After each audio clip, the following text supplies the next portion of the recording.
Hey, hello et bienvenue chez Soriana Behavior More. Aujourd'hui, vous avez vu, j'ai mis un t-shirt tout à fait original et différent de notre t-shirt habituel. Aujourd'hui, je suis Cresty Mom. Et oui, effectivement, je suis connue pour mon élevage de geckos à crête et mon amour pour les geckos à crête. Et donc aujourd'hui, on va parler de geckos à crête. Voilà, est-ce que vous êtes prêts à avoir tout un tuto sur le Corelophus ciliatus? Et bien dans ces cas-là, c'est parti.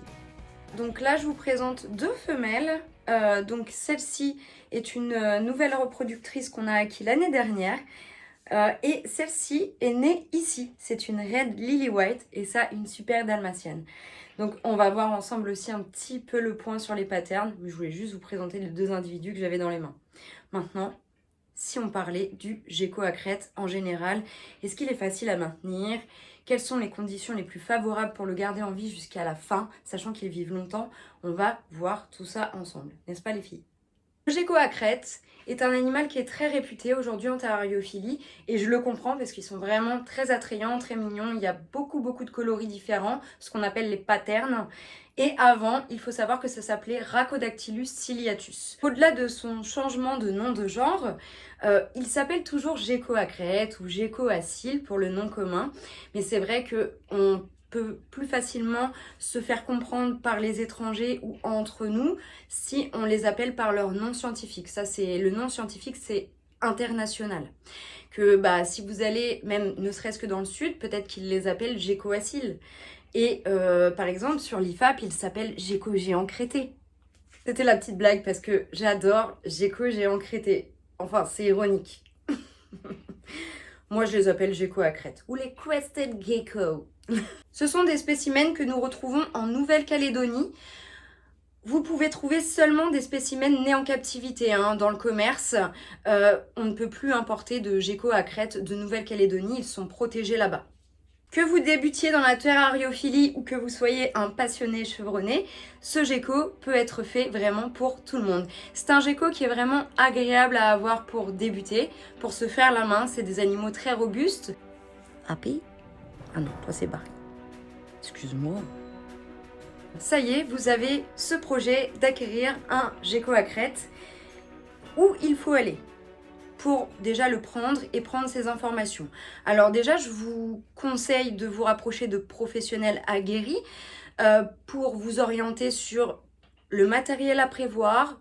Nous offrons des coachings pour ça, où nous pouvons vous orienter. Et aussi chez des éleveurs professionnels ou des boutiques spécialisées de reptiles pour avoir un spécimen en pleine santé. Après, si c'est votre premier, que vous ne cherchez pas spécialement un pattern spécifique, mais juste un coup de cœur pour un premier, il n'y a pas de souci. Il existe plusieurs budgets de gecko à crête. Ça peut aller de 90 € pour un juvénile d'un pattern qu'on appelle plutôt classique, qu'on retrouve souvent, et ça peut aller jusqu'à 10 000 € ou plus si vous avez vraiment envie d'avoir la pépite.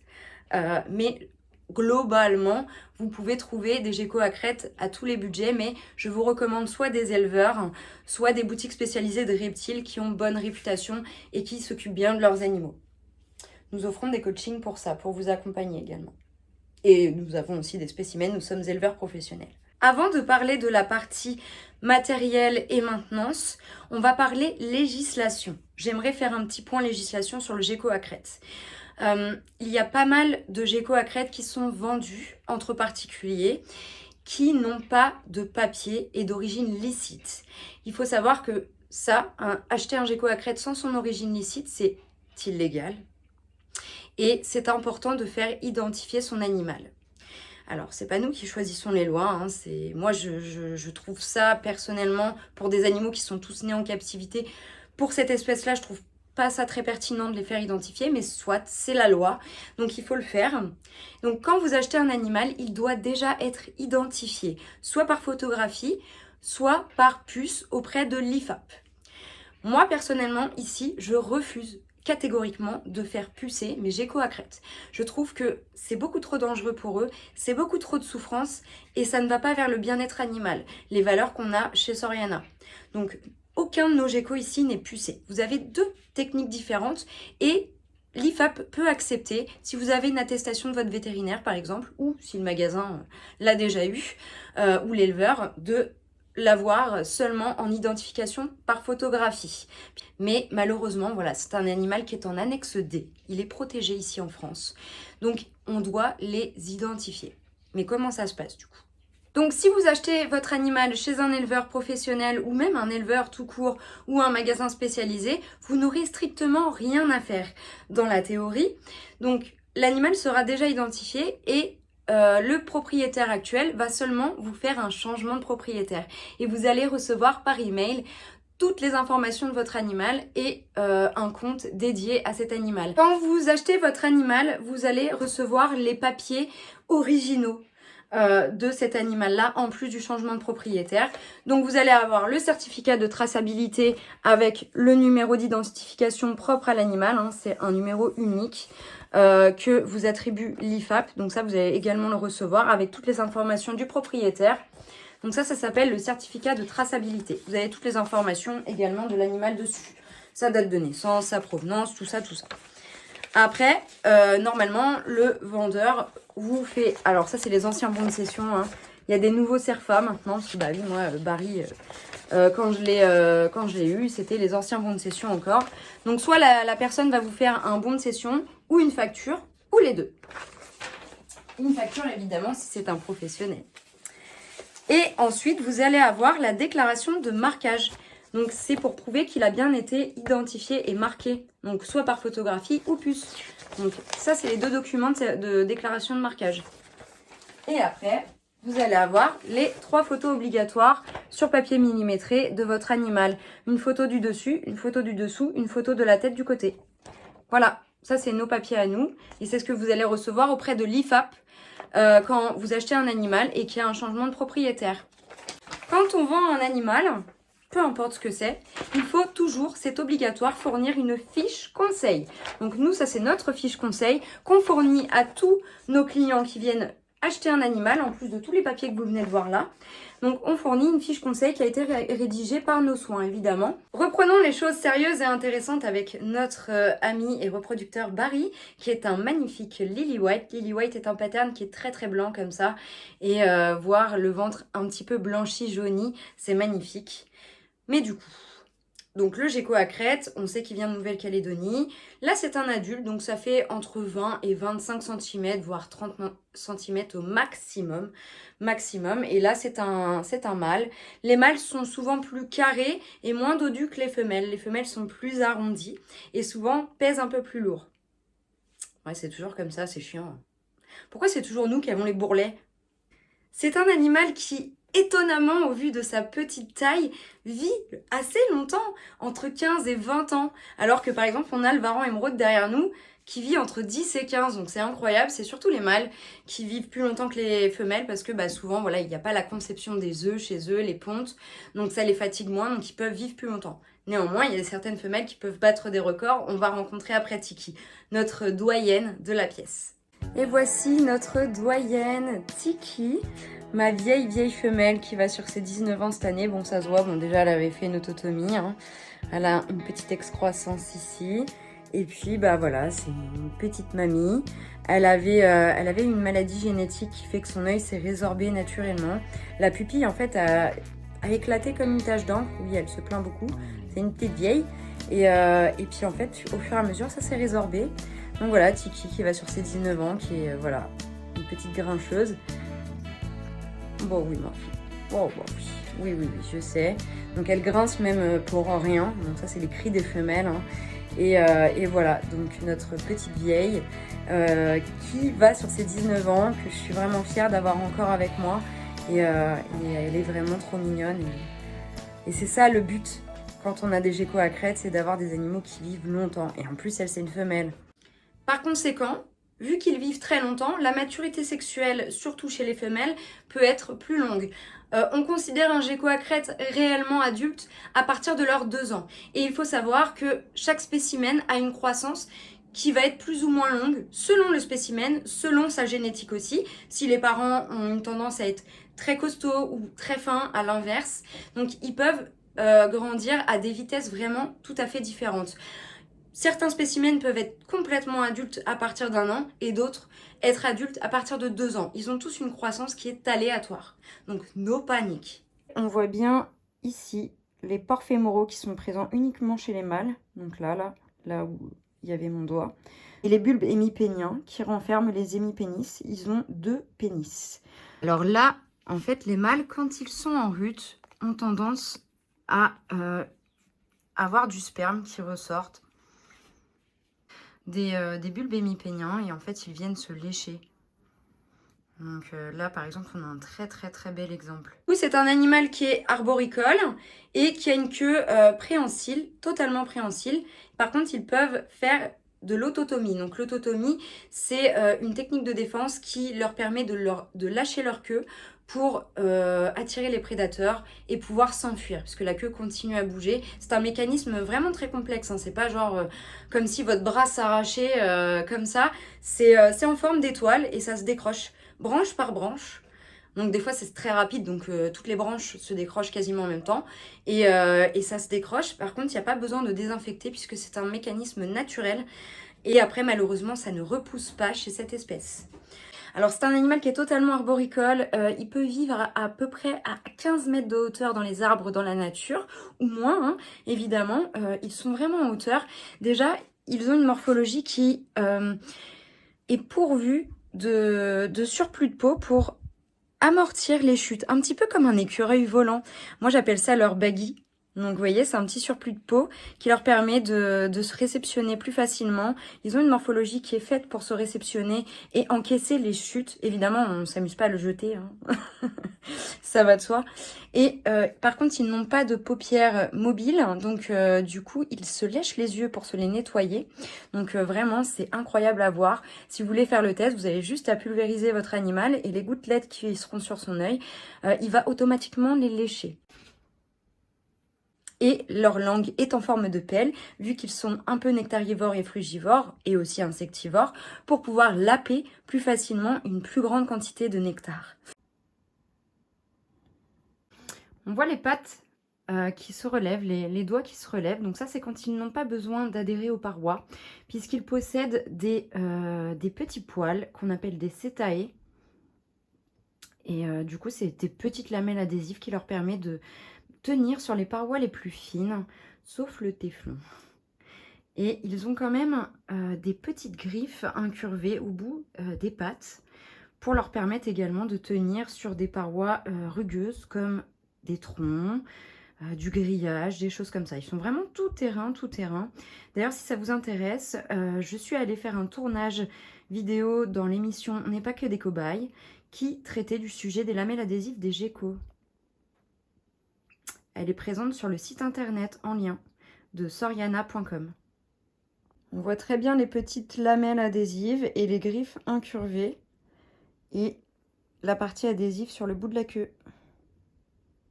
Bombe, notre Red Portal. Alors Red parce qu'elle est rouge et Portal parce que c'est les petits points blancs qui sont là. Donc elle est magnifique. C'est la mère de notre petite Red Lily White de tout à l'heure. Donc ces geckos ont une morphologie incroyable, vous l'aurez compris. Et en plus, ils ont une autre particularité que j'adore, au-delà de leur morphologie, avec franchement, c'est super bien conçu.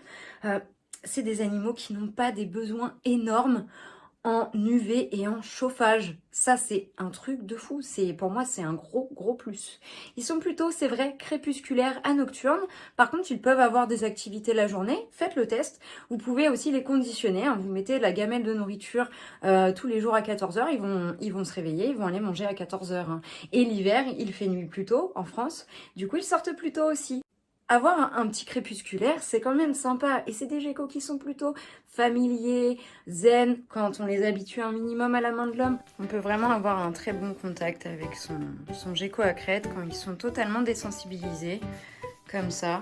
Donc à pied vraiment, et même actifs la journée. En fait, à partir du moment où on est dans la pièce, il vient voir.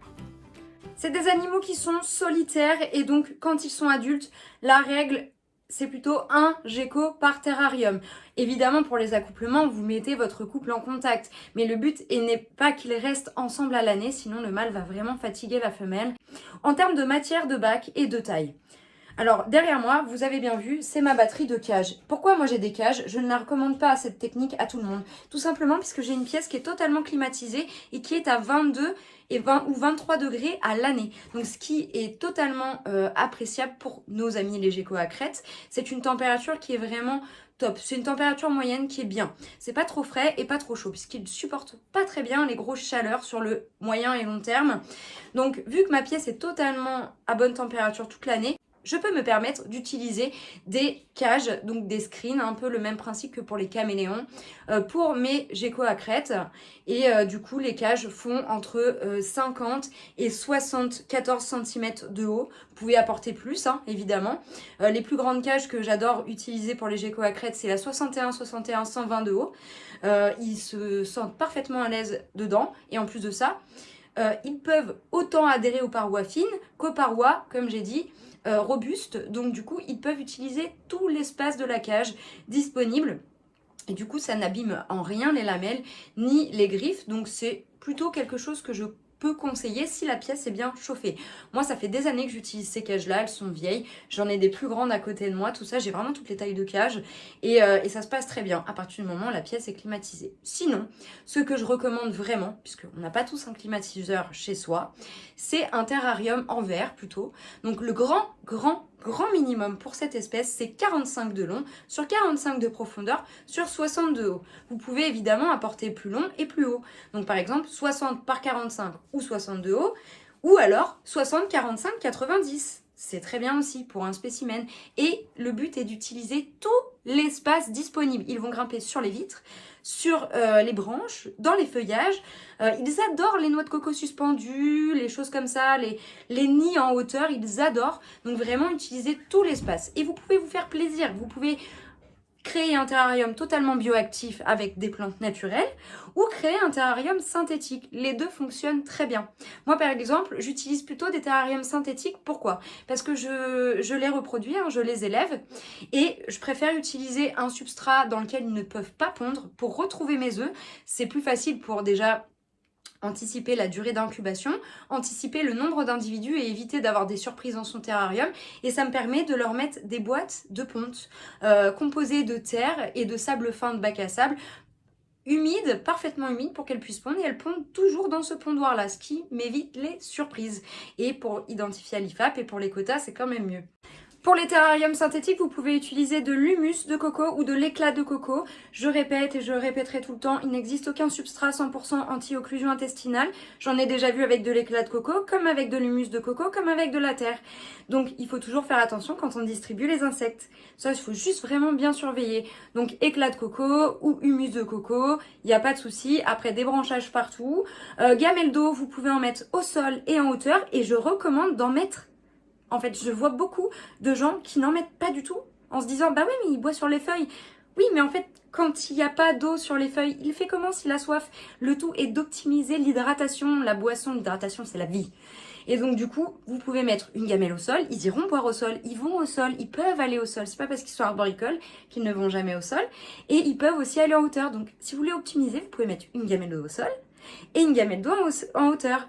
Il existe plein de supports pour les geckos arboricoles où vous pouvez mettre vos coupelles de nourriture et aussi les coupelles d'eau. Donc n'hésitez pas à utiliser ça. Après, en termes de température, donc ils aiment bien vivre entre 20 et 25 degrés maximum. Moi, je préfère les faire vivre entre 22 et 24 au grand maximum. Évidemment, l'été, il fait plus chaud. Donc, on anticipe, on ferme les volets, on hydrate un petit peu plus les animaux, on pulvérise un peu plus et on fait attention à ce que les animaux soient rafraîchis. Moi, mes boîtes de ponte servent aussi de boîtes humides, un endroit où ils peuvent aller se rafraîchir et je les brumise une fois par jour. Donc, le but n'est pas d'avoir 80% d'humidité tout le temps et ambiant. Le but est de créer un pic ou deux maximum journalier et le but est que dans les 2 heures, ce pic est redescendu à 50-60%. Sinon, en fait, ça sera trop saturé en humidité et ça peut créer des problèmes de mycose, de peau, des problèmes au niveau de leurs lamelles adhésives et créer des pathologies. Donc faites attention au surplus d'humidité, même sur les terrariums bioactifs, attention à votre substrat qu'il ne soit pas trop détrempé surtout. Et moi ici, je n'ai aucun problème et pourtant j'utilise des cages qui sont bien aérées. Je les pulvérise une fois par jour, ils ont une gamelle d'eau fraîche à disposition et une boîte humide fraîche. En termes d'UV, alors il y a deux techniques pour ces geckos-là.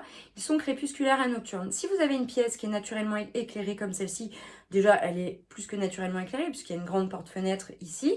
Et en plus de ça, j'ai beaucoup de bacs de diode qui sont éclairés.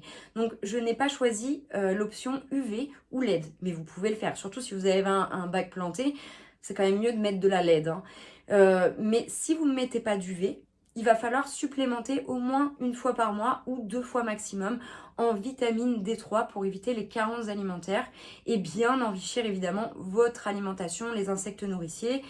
CF, allez voir la vidéo sur le nourrissage des insectes nourriciers qu'on a fait et proposer une alimentation complète riche. Par contre, si vous apportez des UV, évidemment, on ne va pas leur apporter une zone d'UV énorme, genre zone 3. Non, ça va être de l'UV moyennement dosé, plutôt à l'extérieur du bac. On fait attention à l'émission d'UV, qu'il n'ait pas de brûlure aux UV ou de problème de rein s'ils sont trop exposés. Par contre, on ne viendra pas ajouter de vitamine D3 puisqu'ils vont pouvoir la synthétiser beaucoup plus facilement et naturellement grâce aux UV. Par contre, on évite de surdoser les UV. Souvent, ce que vous pouvez faire pour être sûr de ne pas les surdoser, c'est déjà de prendre un UV plutôt zone 2, de le mettre à l'extérieur et vous pouvez le mettre seulement 4 heures dans la journée. Comme ça, on est sûr. Après, si vous voulez le mettre toute la journée, il n'y a pas de souci. Mais dans ces cas-là, faites bien attention à ce que l'animal ne s'expose pas trop aux UV. Surtout qu'ils ont une écaillure qui est très très fine, qui n'est pas conçue pour voilà, se prendre des gros bains de soleil comme les varans. Si il fait trop froid dans votre pièce, par exemple l'hiver, si vous avez 17, 18 degrés, ce que vous pouvez faire, c'est venir placer... Donc, on prend l'exemple du terrarium en verre, parce que là, pour le coup, ça ne fonctionne pas sur les cages. Mais vous pouvez acheter un tapis chauffant. Souvent, ça sera du 7 watts ou du 12 watts maximum. Venir le fixer avec du scotch double face sur une des parois du côté à l'extérieur. Et le relier à un thermostat pour réguler la température du tapis, pour éviter qu'il ne surchauffe et que ça brûle votre animal, pour avoir une petite zone chaude. Et dans ces cas-là, garder un gradient thermique qui reste conforme aux besoins de l'animal. Alors eux, ce ne sont pas des thermorégulateurs. Ils vont pas avoir le réflexe d'aller se mettre sous un point chaud, prendre la lumière du soleil pour emmagasiner de la chaleur rapidement et ensuite fuir. Eux, ça va plutôt être des thermoconformistes. Ça veut dire que eux, en fait, ils ont une température qui est pareille, plus ou moins la même et homogène partout dans le bac. Ça leur va très bien. Voilà. Et après, en termes d'éclairage, il leur faut entre 10 et 12 heures par jour d'éclairage naturel ou via UV ou LED. Donc vous voyez, au niveau besoin, voilà, les UV ne sont pas obligatoires à condition d'apporter les compléments nécessaires. Et où vous pouvez mettre des UV également. Au niveau de la chaleur, c'est même plus problématique l'été parce que ça vit plutôt au frais. En termes d'alimentation, ce sont des animaux qui sont insectivores, frugivores et nectarivores. Ils ont quand même une grosse tendance à être frugivores, nectarivores, surtout une fois adultes. Par contre, ils ont une phase de leur vie, entre leurs 3 mois et leurs 1 an, jusqu'à ce qu'ils soient vraiment adultes, où ils ont vraiment un gros besoin en protéines. On le voit, hein, souvent ils se jettent sur les insectes. À ce moment-là, c'est vraiment important d'apporter des insectes. Puisque naturellement, en fait, ils vont se diriger vers les insectes. Pourquoi? Parce que les protéines, en fait, ça va les faire grandir vite. Et eux, dans la nature, ils ont besoin de grandir vite pour être moins sensibles et fragiles face aux prédateurs. Donc ils vont avoir besoin d'un méga boost, donc les insectes, pour pouvoir grandir vite et devenir enfin adultes. La base, quand vous avez un gecko à crête, c'est l'alimentation complète pour gecko à crête ou gecko frugivore. Donc c'est un peu le même principe que les croquettes pour chat et pour chien. Ça a été étudié et minutieusement étudié, microdosé en calcium, vitamines, compléments, autres et alimentation complète de haute qualité à réhydrater avec de l'eau. Le premier à avoir créé ça, c'est Alan Repashi. Je suis une grande fan d'Alan Repashi qui a créé la marque Repashi Superfood. Et du coup, ça a été le premier à créer ça. Il a fait de nombreuses années de recherche avec des autopsies sur les animaux pour voir comment ils synthétisaient cette nourriture. Donc ça a vraiment été le premier et le précurseur. Et aujourd'hui, Repashi, c'est vraiment la marque numéro 1. Après, il y a aussi Pangea. Il y a également maintenant Necton qui se vaut très bien. Donc ils ont déjà 35 ans d'expérience dans les compléments alimentaires pour oiseaux, perroquets, marsupiaux et reptiles. Et ils ont enfin créé leur gamme complète pour les geckos à crête qui est franchement très appétante et qui a un super succès, rapport qualité-prix top et les ingrédients utilisés dedans top. Il y a aussi Géco-Nutrition qui est une alimentation complète. Vous pouvez la retrouver chez Le Neuf Reptile sur son site internet ou lui demander, c'est dispo. Moi je vends la gamme Necton, donc n'hésitez pas à me contacter si vous avez besoin. Sur le site internet c'est disponible et ça c'est vraiment la base. Donc Repashy ça commence à être onéreux et difficile à trouver, donc le but est de varier également l'alimentation complète, de ne pas rester sur une seule marque, surtout que Repashy, à terme, ça peut devenir soit trop cher, soit introuvable, ça commence à être compliqué. Donc, essayez de faire en sorte que votre Géco s'habitue à toutes les formules, parce qu'évidemment, il y a des parfums et des appétences différentes entre les formules, qui se valent évidemment. Et moi, j'ai testé pour vous tous ces produits-là parce que j'adore la nutrition. Et vraiment, moi, ce que je préfère, c'est Repashy, Necton et Géco-Nutrition. Et je tourne avec ces 3 formules pour que mes animaux s'habituent à toutes les formules. D'ailleurs, quand je vends un juvénile, au moins, il est habitué à tout. Et au moins, je tourne sur toutes ces formules-là. Donc, en fait, ça permet à l'animal d'avoir une alimentation variée et de vraiment avoir tous les nutriments nécessaires. Et franchement, c'est super parce que c'est une poudre qu'on mélange à de l'eau froide et ça fait un nectar et il le mange. Il n'y a rien de plus simple. Mais il ne faut pas que ça, surtout pendant leur phase adolescente, subadulte, où, comme je vous le disais, ils ont vraiment besoin de protéines. Donc il va falloir donner des insectes, grillons ou blattes souvent. Et une fois adultes, vraiment, ils vont repasser sur ces types de nourriture-là. Un juvénile vraiment naissant va manger 1 jour sur 2. Et un subadulte va manger tous les 2-3 jours. Et un adulte mangera 1 fois par semaine sans aucun problème. Ils ont des petits estomacs, donc ne vous attendez pas à ce qu'ils vous dégomment l'équivalent d'un énorme bouchon de lait ou d'une énorme coupelle à sauce. Ils vont manger simplement un fond. Donc par mesure d'économie, ne faites pas des quantités astronomiques. Et vous pouvez laisser cette gamelle de nectar 1 nuit entière et l'enlever le lendemain sans aucun problème. Complément alimentaire, c'est un sujet qui est vraiment très discuté et je le comprends. Même nos vétérinaires aujourd'hui ne sont pas encore capables de nous conseiller sur des dosages précis de calcium et de vitamines. Tout simplement pourquoi? Parce qu'il y a plein de choses à regarder. Il y a plein d'éléments à prendre en compte, notamment la qualité de l'alimentation, qui n'est aussi pas la même que dans la nature. L'alimentation en elle-même, sans que l'insecte par exemple soit nourri, est-ce qu'il est naturellement riche en calcium, phosphore ou non? Ensuite, l'exposition à la lumière naturelle, aux UV naturels ou non, aux UV synthétiques ou non. Sa génétique également, puisqu'il y a des spécimens qui synthétisent moins facilement et d'autres plus facilement la vitamine et le calcium. En fait, ça dépend de plein de choses. Les femelles vont avoir besoin de plus de calcium. Elles ont des poches à calcium dans le fond de la gorge qu'elles stockent pour les œufs, pour la calcification des œufs. Donc vous voyez, il y a plein de choses à prendre en compte. Mais voilà, c'est super important d'apporter du calcium pur sur vos insectes qui ne sont pas assez riches en calcium. Et évidemment, ces insectes, on les nourrit correctement. Donc en calcium pur, moi j'utilise la gamme et la marque Repashy. Si jamais vous ne le trouvez pas parce que c'est compliqué, il y a aussi Zomed Without D3 et non With D3. Ça veut dire Without D3, ça veut dire sans vitamine D. C'est la bleue que vous pouvez prendre et vous pouvez la saupoudrer sur les insectes. Et souvent le surplus de calcium peut être éliminé dans les urines. C'est la partie blanche qu'on appelle l'urée. Donc voilà, ça peut se réguler et donc les overdoses de calcium sont rares. Par contre, c'est les vitamines. Alors là, c'est un sujet qui est vraiment délicat. Déjà, voilà, je vous l'ai dit, dans les alimentations complètes, tout est déjà microdosé. Il vaut mieux éviter de rajouter des choses dedans. Par contre, sur des purées de fruits maison qu'on peut venir apporter de temps en temps avec des fruits intéressants, comme de la mangue, de la papaye, un peu mûre, vous pouvez venir saupoudrer un petit peu de vitamines de temps en temps, puisqu'on peut créer ce qu'on appelle de l'hypervitaminose. Et à l'inverse, s'il n'y a pas assez de calcium, on peut créer une ostéofibrose, une maladie osseuse. Et l'hypervitaminose, pareil, ça peut créer une mort subite. Donc il faut faire attention. Donc moi, je le mets uniquement sur les insectes quand j'en donne. Et pas plus de 2 fois par mois maximum. Et parce que je n'ai pas d'UV. Si vous mettez des UV, évitez de rajouter de la vitamine D en plus. Donc, et aussi Alan Repashy, il a été loin dans la recherche. C'est le seul à proposer des vitamines avec des dosages différents. C'est un truc de ouf. C'est vraiment dommage qu'on ait du mal à les trouver. Mais vous voyez, il existe le Supercal Load. Donc je ne l'ai pas. Ça veut dire que c'est faiblement dosé en vitamine D. Il y a celui-ci que j'adore utiliser, comme ça je suis sûre, c'est le Supercal MED. Ça veut dire qu'il est moyennement dosé en vitamine D, vu que je n'ai pas d'UV.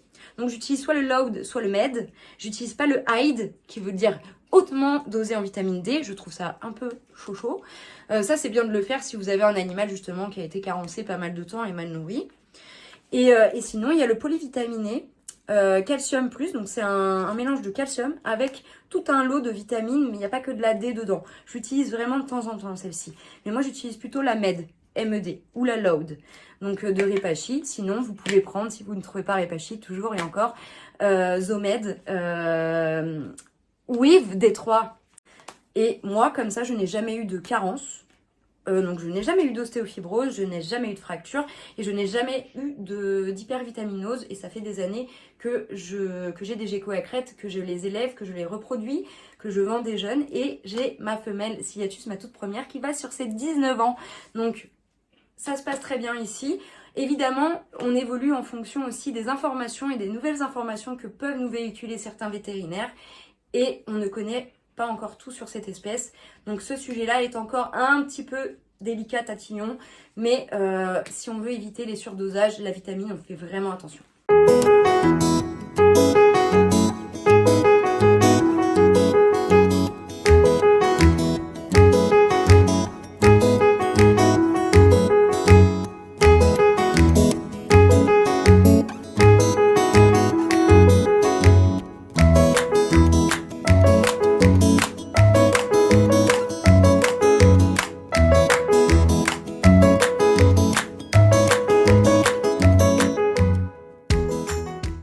Donc là, je viens de faire la formule Necton mangue protéine. Donc le but, c'est que ça ait la consistance un petit peu d'une danette. Attention, les 3/4 des formules se solidifient au bout de 5 minutes. Donc pensez à la reposer un petit peu et ensuite rajouter un petit peu d'eau si besoin. Et pour créer la formule, c'est bien de délayer un peu comme une pâte à crêpes pour éviter les grumeaux. Ouais, je sais, je suis un petit peu cuisinière sur les bords. Et du coup, Happy adore ça.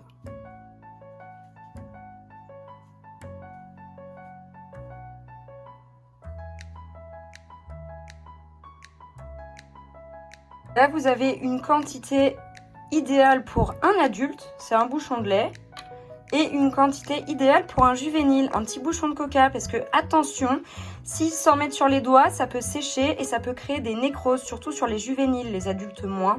Donc faites attention à ce qu'ils ne trempent pas littéralement dans le Repashy ou dans les formules complètes comme Necton ou autres, sinon vous êtes bon pour les baigner et puis les essuyer. J'utilise un pot comme ça pour venir récupérer mes insectes et je mets mon calcium ou mes vitamines dedans déjà en amont. Et donc là, on va essayer de donner des insectes. Donc un adulte mangera du grillon taille 8 sans problème, à la pince ou en chasse. Voilà. Les juvéniles commencent par manger un petit peu de nectar au départ et au bout de 2 semaines à 1 mois environ, ils commencent à manger des grillons taille 4. Au début, faites attention de ne pas leur en lâcher trop, sinon c'est source de stress pour eux.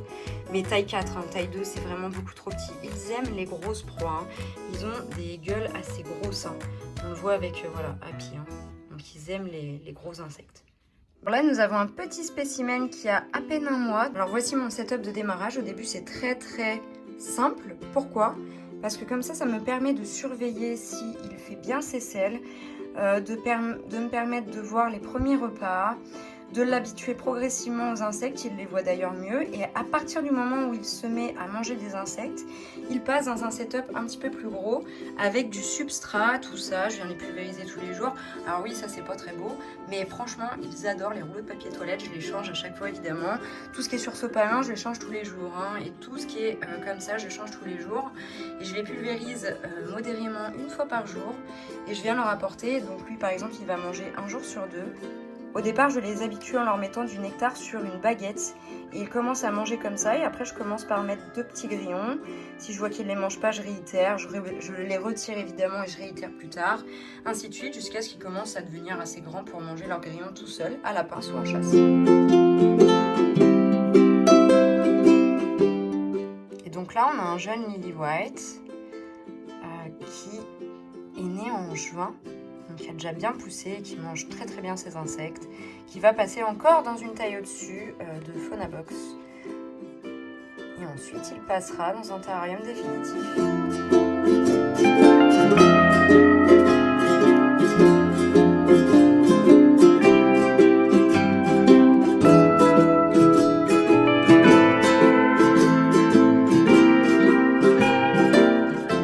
Spécimen qui est né fin juin, que vous avez vu manger, qui mange déjà des insectes, un super dalmatien. Les taches des super dalmatiens se déclarent chaque jour, chaque semaine, jusqu'à parfois leurs 2 ans et plus. Donc c'est incroyable de voir l'évolution des taches. Donc là, il n'a pas fini d'en avoir et elles n'ont pas fini de grossir. Alors, pour les pontes, ça se passe comment? Une femelle, quand elle est prête à pondre, déjà, ils pondent dans la terre. C'est pour ça que moi, j'utilise des pondoirs à base de terre. Sinon, dans un terrarium planté, autant vous dire que c'est un pondoir géant. Elles pondent leurs œufs par 2. Ça peut arriver qu'elles en pondent un seul. Elles peuvent faire leur première ponte blanche, qui signifie qu'elles sont prêtes à reproduire, ou ne pas en faire. Et une fois qu'il y a accouplement, la femelle peut stocker le sperme et décider de déclencher une ponte à n'importe quel moment. Elles peuvent faire plusieurs pontes par an, jusqu'à 8 ou plus. Et la durée d'incubation dure en moyenne 60 à 85 jours. Ça dépend en fait de la température d'incubation que vous leur mettez. Plus vous incubez chaud, plus l'incubation sera courte. Mais l'idéal est de ne pas incuber trop chaud, sinon les spécimens sortiront trop rapidement et du coup moins bien formés. Ça veut dire avec de moins longs pics, une moins longue crête, une pelle moins développée sur la queue, etc., etc. Donc les Américains sont en train de tester par exemple une incubation à 18 degrés qui dure un peu plus de 110 jours. Moi ça dure en moyenne 85 jours avec une température moyenne de 22-23 degrés d'incubation. J'utilise une boîte hermétique que je viens ouvrir tous les jours avec un dosage vermiculite eau, 1 g de vermiculite pour 1 g d'eau. Je fais mon mélange et je pose mes œufs comme ça. Et j'attends qu'il se développe. Et forcément, un œuf, quand il vient d'être pondu, il est plutôt petit. Et au fur et à mesure de la croissance et de la durée d'incubation, il va se développer et grossir. Et ensuite, le petit va naître. Et après, vous pouvez enfin le mettre dans sa petite boîte d'élevage, dans son petit box d'élevage, dans un tout petit bac d'élevage, ne le mettez pas dans un truc super spacieux. Et une fois qu'il a fait sa première mue, il va pouvoir enfin manger comme les adultes, commencer par les nourritures complètes. Et ça ira très bien. Et ensuite, tester un peu plus tard les insectes. Donc voici une boîte d'incubation avec les œufs. Au niveau de leur mue ou exuvie, donc c'est des animaux qui vont faire leur mue en une seule fois. C'est très rapide et les 3/4 du temps, ils vont la manger en entier. Ça peut arriver qu'ils laissent des petits morceaux comme ça, c'est pas grave du tout. Ou alors ils la mangent en entier. D'où le fait que ce soit assez rare que vous les voyez vraiment muer, ça va très vite. Et ils le font souvent tard le soir ou la nuit. Et ils la mangent. Voilà, j'en ai déjà dit pas mal. Je vous avoue que le temps reste court pour faire un topo sur les patterns parce que c'est vraiment complexe. Donc je vais faire un 2e épisode que sur les patterns et je sais qu'il y en a beaucoup qui ont hâte de voir ça. Donc j'ai repris Céleste, ma super dalmatienne et du coup... J'espère que cette vidéo vous a plu, que j'ai été assez claire dans mes propos pour débuter avec un gecko à crête. Et si vous avez de plus amples questions, voilà, on en élève, on en propose à la vente. Ils ont tous leurs papiers. On peut venir les choisir sur rendez-vous avec moi. Vous pouvez les voir en photo. Je peux faire des envois dans toute la France.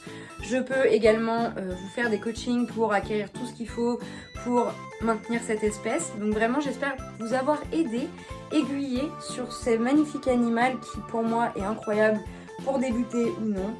Et avec Céleste, nous vous souhaitons une bonne journée et j'espère que vous aurez vous aussi des ciliatus. Salut!